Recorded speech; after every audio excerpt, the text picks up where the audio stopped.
নমস্কাৰ, আজিৰ এটা বিশেষ ভিডিঅ'লৈ সকলোকে স্বাগতম জনাইছো। বৰ্তমান সময়ত আটাইতকৈ বেছি চৰ্চাত থকা বিষয়টোৱে হৈছে ৰাম মন্দিৰ আৰু আজিৰ ভিডিঅ'টোত আমি 2024 বৰ্ষৰ মোষ্ট ট্ৰেণ্ডিং টপিক আৰু অসম চৰকাৰৰ বিভিন্ন চাকৰিৰ বাবে অনুষ্ঠিত হ'বলগীয়া বিভিন্ন পৰীক্ষাৰ বাবে সহায় হোৱাকৈ অযোধ্যাৰ ৰাম মন্দিৰ সম্পৰ্কীয় কেইটামান গুৰুত্বপূৰ্ণ প্ৰশ্নোত্তৰ আলোচনা কৰিবলৈ ওলাইছো। গতিকে ভিডিঅ'টো আপোনালোকে কোনো স্কিপ নকৰাকৈ শেষলৈকে চাই থাকিব আৰু ভিডিঅ'টো চাই ভাল লাগিলে সকলোৰে লগত এই ভিডিঅ'টো শ্বেয়াৰ কৰি দিব।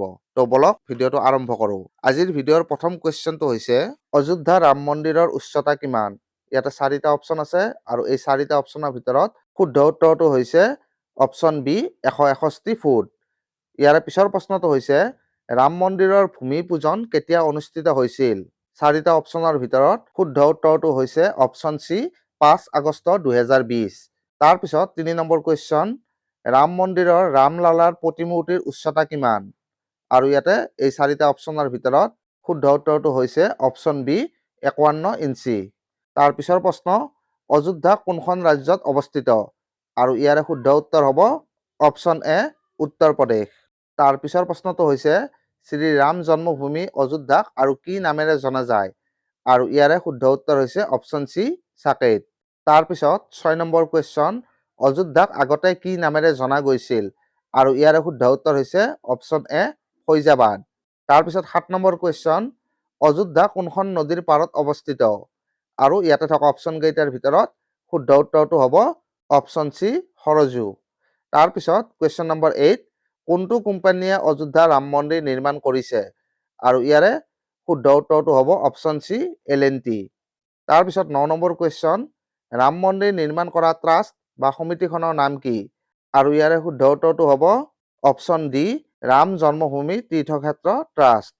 তাৰপিছত 10 নম্বৰ কুৱেশ্যন 2024 চনৰ 22 জানুৱাৰীত অযোধ্যাত জ্বলোৱা ধূপকাঠিডালৰ দৈৰ্ঘ্য কিমান? আৰু ইয়াৰে শুদ্ধ উত্তৰ হৈছে অপশ্যন চি 108 ফুট। তাৰপিছত কুৱেশ্যন নম্বৰ 11 ৰাম মন্দিৰৰ আধাৰশিলা কেতিয়া স্থাপন কৰা হৈছিল? আৰু ইয়াৰ শুদ্ধ উত্তৰটো হ'ব অপশ্যন এ 5 আগষ্ট 2020। তাৰপিছত কুৱেশ্যন নম্বৰ 12 কোন তাৰিখে ৰামলালাৰ প্ৰাণ প্ৰতিষ্ঠা কৰা হৈছিল? আৰু ইয়াৰে শুদ্ধ উত্তৰ হৈছে অপশ্যন চি 22 জানুৱাৰী 2024। কুৱেশ্যন নম্বৰ 13 কোন শৈলীত অযোধ্যাৰ ৰাম মন্দিৰ নিৰ্মাণ কৰা হৈছে? আৰু ইয়াৰে শুদ্ধ উত্তৰ হ'ব অপশ্যন বি নগৰ শৈলী। তাৰপিছত 14 নম্বৰ কুৱেশ্যন ৰাম মন্দিৰত কিমান মণ্ডপ থাকিব? আৰু ইয়াৰে শুদ্ধ উত্তৰ হৈছে অপশ্যন এ 5 মণ্ডপ। তাৰপিছত 16 নম্বৰ কুৱেশ্যন অযোধ্যাত অৱস্থিত মছজিদটোৰ নাম কি? আৰু ইয়াৰে শুদ্ধ উত্তৰ হ'ব অপশ্যন এ বাবৰি মছজিদ। তাৰপিছত 17 নম্বৰ কুৱেশ্যন উত্তৰ প্ৰদেশৰ বৰ্তমানৰ মুখ্যমন্ত্ৰী কোন? আৰু ইয়াৰে শুদ্ধ উত্তৰ হৈছে অপশ্যন বি যোগী আদিত্যনাথ। তাৰপিছত কুৱেশ্যন নম্বৰ 18 অযোধ্যা ৰাম মন্দিৰৰ বিবাদৰ শুনানি একেৰাহে কিমান দিন চলিছিল? আৰু ইয়াৰে শুদ্ধ উত্তৰ হ'ব অপশ্যন বি 40 দিন। তাৰপিছত 19 নম্বৰ কুৱেশ্যন অযোধ্যা বিবাদৰ চূড়ান্ত ৰায় উচ্চতম ন্যায়ালয়ে কেতিয়া দিছিল? আৰু ইয়াৰে শুদ্ধ উত্তৰ হ'ব অপশ্যন চি 9 নৱেম্বৰ 2019। আৰু আজিৰ ভিডিঅ'টিৰ একেবাৰে শেষৰ কুৱেশ্যনটো হৈছে অযোধ্যাৰ বিবাদিত ভূমিৰ লগত কোনটো ঐতিহাসিক ঘটনা জড়িত? আৰু ইয়াৰে শুদ্ধ উত্তৰ হ'ব অপশ্যন চি বাবৰি মছজিদ ভাঙি পেলোৱা। তো আজিৰ ভিডিঅ'টিত আপোনালোকৰ কাৰণে লৈ আহিলোঁ বৰ্তমান সময়ৰ এটা ট্ৰেণ্ডিং টপিক আৰু লগতে অসম চৰকাৰৰ বিভিন্ন চাকৰিৰ বাবে অনুষ্ঠিত হ'বলগীয়া বিভিন্ন পৰীক্ষাৰ বাবে সহায় হোৱাকৈ অযোধ্যা ৰাম মন্দিৰ সম্পৰ্কীয় কেইটামান গুৰুত্বপূৰ্ণ প্ৰশ্নোত্তৰ। আশা কৰিছোঁ ভিডিঅ'টি আপোনালোকৰ কাৰণে যথেষ্ট উপযোগী হ'ব।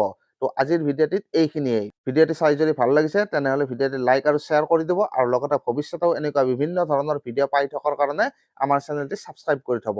ধন্যবাদ।